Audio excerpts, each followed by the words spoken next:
और कि आने की तुम्हें बहुत परेशान करती। तो मैया आवाज करती तो ऐसी है, बोले गया अब तो मैया नारद जी चलती है और रास्ता में कौन मिले? भोलेनाथ मिले। रामा श्यामा हुई, प्रणाम हुआ और नारद जी कह रहे हैं कि भोलेनाथ कैसे हो? भोलेनाथ बोले नारद जी वैसे तो ठीक ही है, पर अंदर मन में कह रहे कि आप घर से आ रहे हो तो कुछ छूट होने की संभावना ना है। और कहां पहुंचे? जहां मैया पार्वती जी विराज रहे। लेकिन मैया पार्वती का है उपवन में। उपवन बोलते क्रोध करने का स्थान। पहले अलग स्थान होता था मियां बीवी का क्रोध करने का भी। आज की तरह ना जहां पर वहां पर काट पहनने शुरू कर दिए। अब तो भोलेनाथ पहुंचे और मैया से बोले कि पार्वती क्या बात है, आप आज इतनी उदास क्यों हैं? आपने अपना श्रृंगार सब क्यों उतार के फेंक दिया? तो बोली जब मैं तुमसे बात ना करूं। भोलेनाथ बोले मेरी गलती तो बता। पार्वती बोली एक गलती हो तो बताऊं, तो मैं सारी गलती ही गलती। भोलेनाथ बोले थोड़ा तो मुझसे बता, मुझे नहीं पता कि मैंने ऐसा क्या किया है जो आप मुझसे नाराज हो।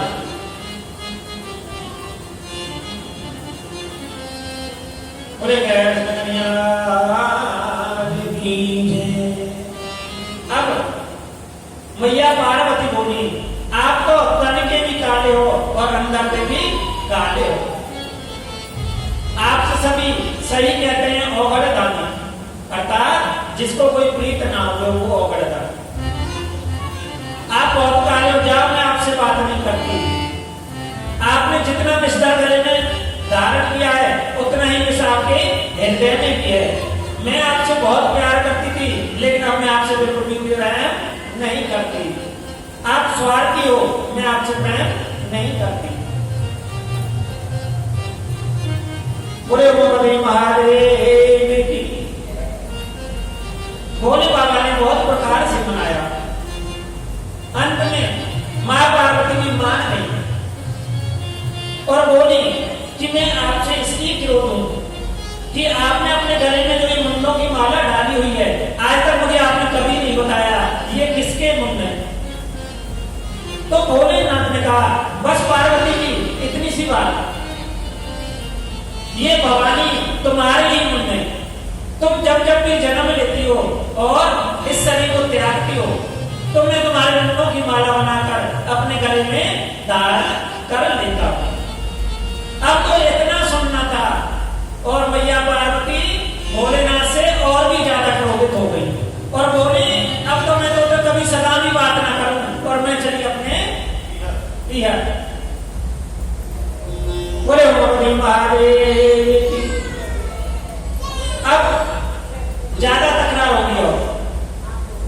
भोलेनाथ बोले कि पार्वती जी अब तो मैंने आपको सारी बात बता दी, अब आप क्यों नाराज हो? पार्वती जी बोली क्यों नाराज हो? ये और पूछ रहे हो? अभी तो सर्वो कारो ही कारो, भारते भी तो कारा होते हो, हृदय भी कारो।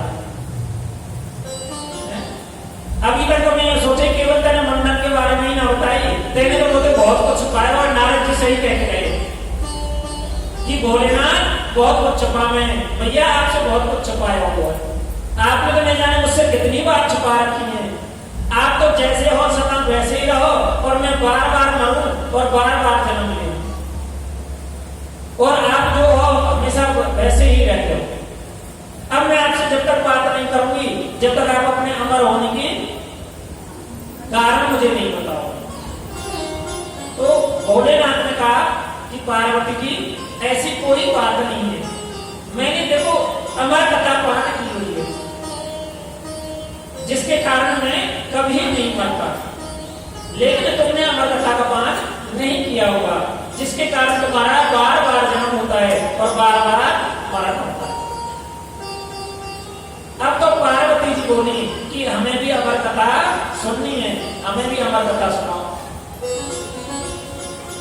भोलेनाथ बोले कि अमर कथा तो सुना दूंगा, लेकिन उसकी एक शर्त है क्या शर्त है? तो भोलेनाथ बोले कि आप बीच में सोओगे नहीं, क्योंकि आप सो जाओगे तो कथा तो बीच में रह जाएगी। और मेरा कथा सुनाने का एक नियम है, जब मैं कथा सुनाता हूं तो मैं अपने दोनों नेत्र बंद कर लेता हूं और फिर मैं देखता नहीं हूं कि श्रोता कथा सुन रहा है या नहीं सुन रहा है। मैं तो तभी रोकता हूं जब कथा पूर्ण विराम लेगी, उससे पहले मैं कथा सुनाने से बंद नहीं होगा। तो आपको बीच बीच में ओंकार भरनी होगी। और ओंकार कैसे करोगे? बीच बीच में आपको ओम ओम कहना होगा, जो कि मेरे नेत्र बंद रहेंगे। आप सोगे तो मुझे पता नहीं चलेगा, जिससे मुझे पता चलेगा आप कथा सुन रहे हैं। बोले उमापति महादेव।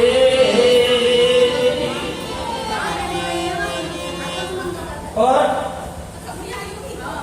भैया बस एक बात तो है, गड़बड़ तो आप सब भी करो। आज भी हमारी दक्षिणा कम लेके आएगी आपका कथा की, है ना? जैसे भोलेनाथ गड़बड़ करेंगे ऐसे आप भी गड़बड़ करो सबकी सब। बोले कब भैया यो गरीब दादा कैसे मुंत्री दक्षिणा मांगो, भैया धन्ना मांगो, चिंता मत करो।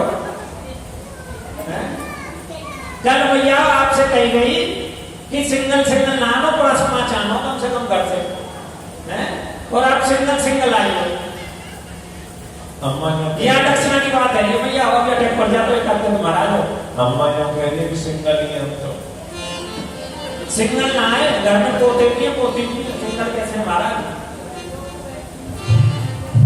कभी कभी घूमने भी समय लेके आ करो, अकेली मत करो। एक आदमी छोड़ दे तो काम दाम, पार्वती ने छोड़ी दियो एक आदमी काम।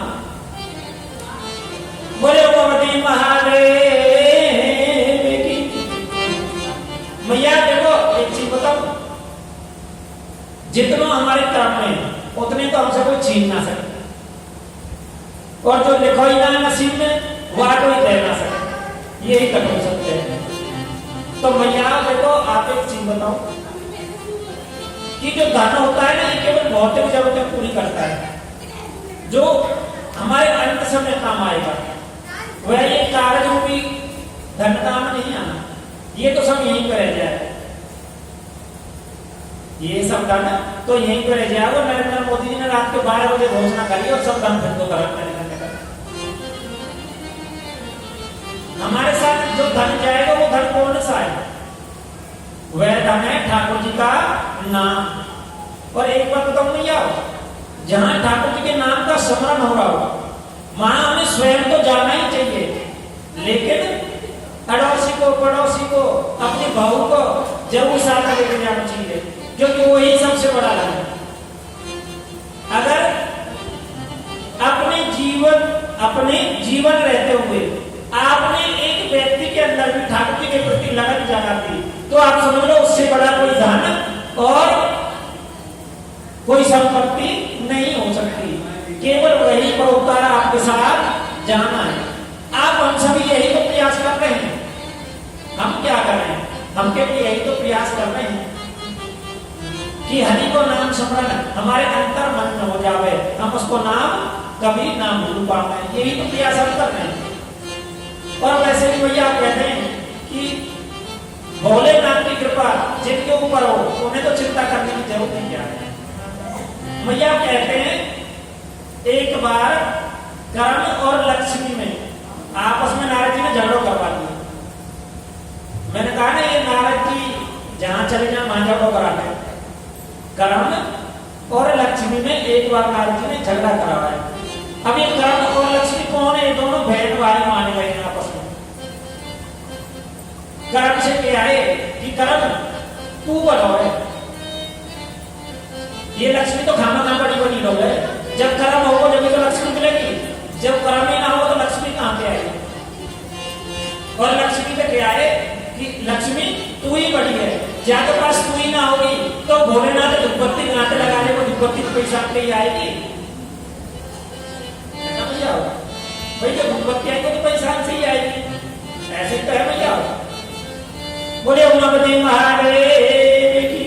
और ऐसे करके कर्म और लक्ष्मी दोनों को सता दिया, दोनों में झगड़ा दोनों झगड़ते कहां जा पहुंचे? ब्रह्मा जी के पास में। पर ब्रह्मा जी हमारा फैसला करो, हम दोनों में से कौन सा बड़ा और कौन सा छोटा? ब्रह्मा जी बोले बड़ी परेशानी। अगर मैंने कह दी कि कर्म छोटो तो बगैर कर्म के कुछ है भी ना, कर्म करेंगे लेकिन तो कुछ प्राप्ति होगी, कर्म होगी तो है ना, हम कर्म करेंगे तो ठाकुर मिलेंगे। और अगर लक्ष्मी छोटी बता दी तो मैया आप जानो बगैर लक्ष्मी के भी कुछ ना नहीं बने। अगर लक्ष्मी छोटी बता दी तो श्याम को भोजन बनता है घर में, पक्की बात। तो ब्रह्मा जी बोले कि मैं तुम्हारा दोनों को फैसला ना करा सकूं, एक काम करो भोलेनाथ के पास में चल जाए। अब भोलेनाथ के पास में जाकर पहुंचे और भोलेनाथ से भी यही प्रसिद्ध करते हो कि कर्म और लक्ष्मी दोनों में से कौन बड़ा कौन है छोटा? भोलेनाथ ने हिसाब लगाया हो कि कर्म छोटा बता दियो तो सब जीवन बेकार, और लक्ष्मी छोटी बता दी तो ये पार्वती जी घुस जाएंगी, इनके वगैरह भी कचना। अब भोलेनाथ बोले कि भैया तुम्हारा फैसला मैं भी ना कर सकूं, ऐसे करो विष्णु भगवान के पास में चलते हैं। और सब कहां जा पहुंचे? विष्णु भगवान के पास में जा पहुंचे और विष्णु भगवान से भी यही प्रश्न किया कि हम में कौन छोटा है और कौन बड़ा है। अब हमारे विष्णु भगवान तो ठहरे थोड़े चलिया, उन्होंने कहा विष्णु भगवान ने कि भाई प्रत्यक्ष के लिए प्रमाण की जरूरत नहीं होगी, आपको इस चीज का फैसला करना है तो मैं कह के नहीं समझा सकता, बोल के नहीं समझा सकता, क्योंकि आप में कौन छोटा है और कौन बड़ा है। क्योंकि लक्ष्मी जी कौन है? विष्णु भगवान की पत्नी है। उन्होंने सोचा कि भैया पत्नी उसके चलेगी तो पूरा घर में घट जाएगा, मैं क्यों बुराई बोलूं। तो बोले ऐसा करो लक्ष्मी जी, मृत्यु लोक में चल रहे हैं, इस चीज को लेने मृत्यु लोक में हुआ और सभी देवता मृत्यु लोक में आगे भेष बदल देना के गए और एक गांव में गए। उस गांव में उन्हें रुकने के लिए किसी ने स्थान नहीं दिया सभी को, लेकिन गांव बाहर एक बेचारी बूढ़ी बड़ी विधवा बुढ़िया मां रह गई और उसको एक ही बालक हो, टूटी फूटी सी झोंपड़ी, बेचारा एक टाइम भोजन कर ले और 2 टाइम भूखे सो जाए। उससे कहेगी बुढ़िया मां हम यहाँ विश्राम करना चाहते हैं, हम यहाँ पे विश्राम कर सकें। तो उनके बेचारे घर तो कोई, क्योंकि कहते हैं कि गरीब के घर कोई नहीं आता, सब धनवानों के घर जाते हैं, क्योंकि कहते हैं कि जीवन में गरीब होना बहुत बड़ा गुनाह है। गरीब के कोई रिश्तेदार नहीं होते और कोई भी संपत्ति नहीं होती। अब आज इनके घर पे पहली बार कोई अतिथि आए तो बुढ़िया मां बड़ी खुशी हुई है देख के। धनवान ने तो वो रोके ही नहीं कि हम क्यों बाबा जी को उड़ाना रोके अपने घर पे, लेकिन बुढ़िया मां बड़ी प्रसन्न हुई उन्हें देख के और दूर से ही दंडौती लगाने लगी कि महाराज मेरे बड़े अहोभाग्य है, आज मेरे घर पर अतिथि आए। और बुढ़िया मां के पास में जैसी भी व्यवस्था ही वैसी व्यवस्था उन्हें सभी की रोकने के लिए करी। उचित उन्हें आसन दिए, सभी बिठाए और जलपान उन्हें कराया। अब इसको बुढ़िया मां है, इसको जो बेटा हो ग्वालिया हो, वो राजा के यहाँ नौकरी करता था और राजा रोजाना नौकरी के बदले उसे थोड़ा बहुत जो अन्न दे देता, उसी से ये दोनों माँ बेटा अपना पेट का पालन करते। श्याम को जब बेटा आया तो उसे घर पर बहुत सारे साधु संत बैठे दिखाई दिए, तो वह भी बड़ा खुशी हुआ, क्योंकि उसने अपने जीवन में कभी किसी को अपने घर पर आते जाते नहीं देखा था। और भैया जीवन की हकीकत है, जो चीज जिसके पास नहीं है उसकी वैल्यू वो ही जानता है, जिसके पास जो चीज है वह उसकी वैल्यू कभी नहीं जानता। अब इसने बेचारे ने कभी अपने घर कोई देखे ना, रिश्तेदार कोई है ना, तो ये भी देख के बड़ा खुशी हुआ और साधु संतों को प्यार में लंबा ले गया और बड़ी प्रसन्नता से अपनी माता के पास में गया और माता से कही भैया साधु संत आए, राजा के यहाँ से थोड़ा सा आटा आटो मुझे मिलो है, लेकिन के भोजन को प्रबंध कर। मैया बोली बेटा ये आटो तो बहुत थोड़ा सो है, इसमें तो हम दोनों माँ बेटा ही आधे पेट खा के सोने हैं, फिर ये इतने सारे साधु संत हैं, इनके प्रसाद की व्यवस्था कैसे हो सके। बेटा तू ऐसा कर, गांव में चले जा, बगल में चाचा को ताऊ को मकान है, माँ से कुछ मांग के लिया। अब तो बेटा उधर मांगने के लिए गया, चाचा काका के नाम पे कि काका कुछ साधु संत आए हैं, थोड़ा आटो दे दो, उनके प्रसाद की व्यवस्था हो जाएगी। साधु संत बोले वारे बड़ो अतिथि सत्कारी बनो, तुम्हारे खुदन के तो पेट के लाले बन रहे हैं, तू साधु संत ने खवाएगा तो श्रम आ रही भी कमी हो रही तुम्हारे अंदर, वैसे ही तुम दोनों माँ बेटा ने हमारे नाम कटवा रखी गांव बस्ती,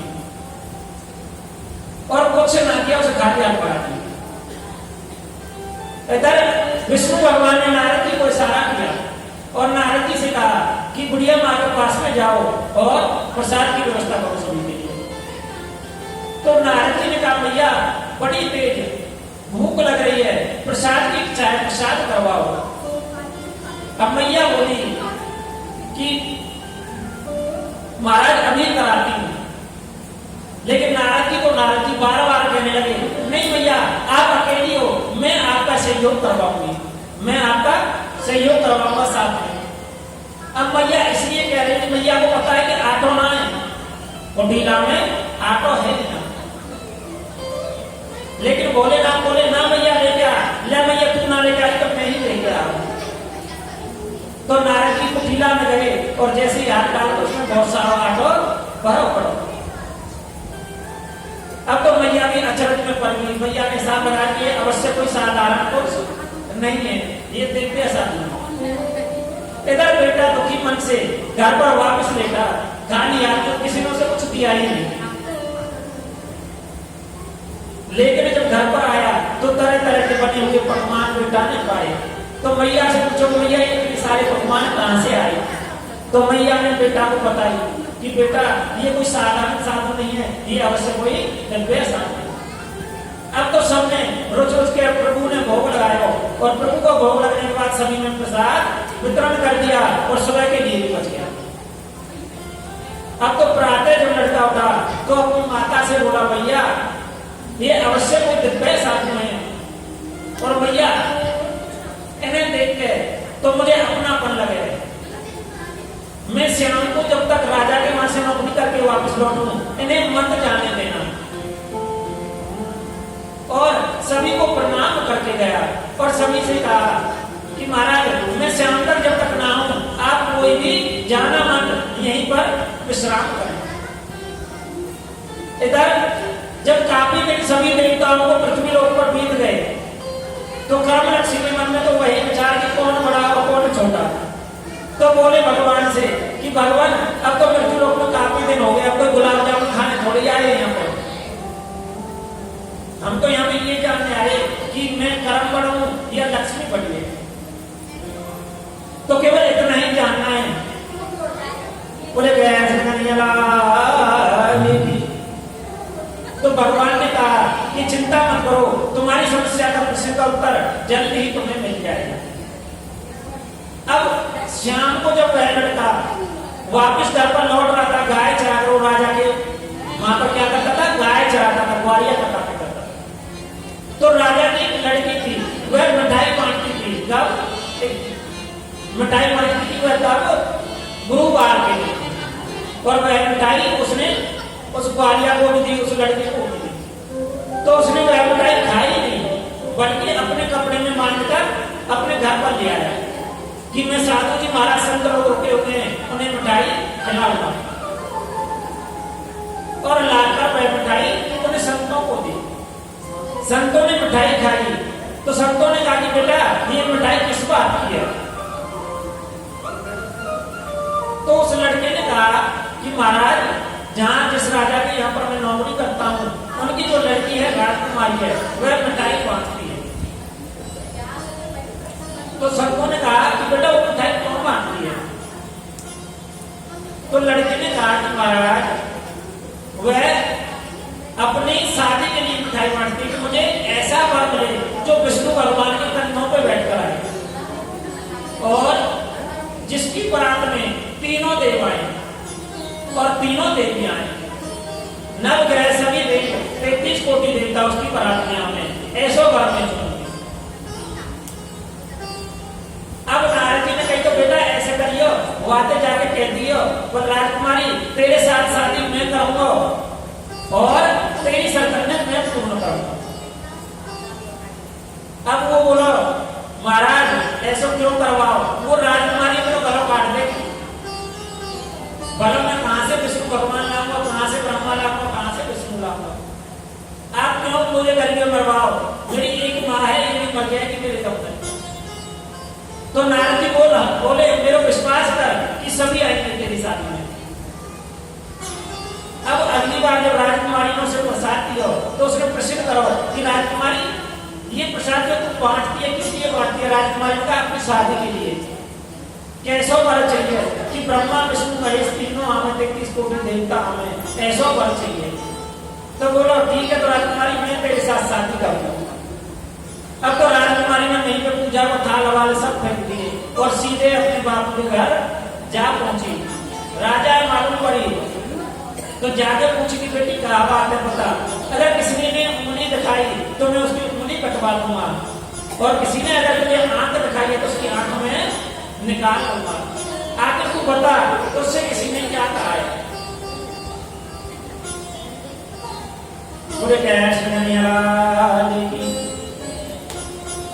तो उसने कहा कि जो वो ग्वारिया है, वो जो ग्वारिया है उसने मुझे छेड़ा है।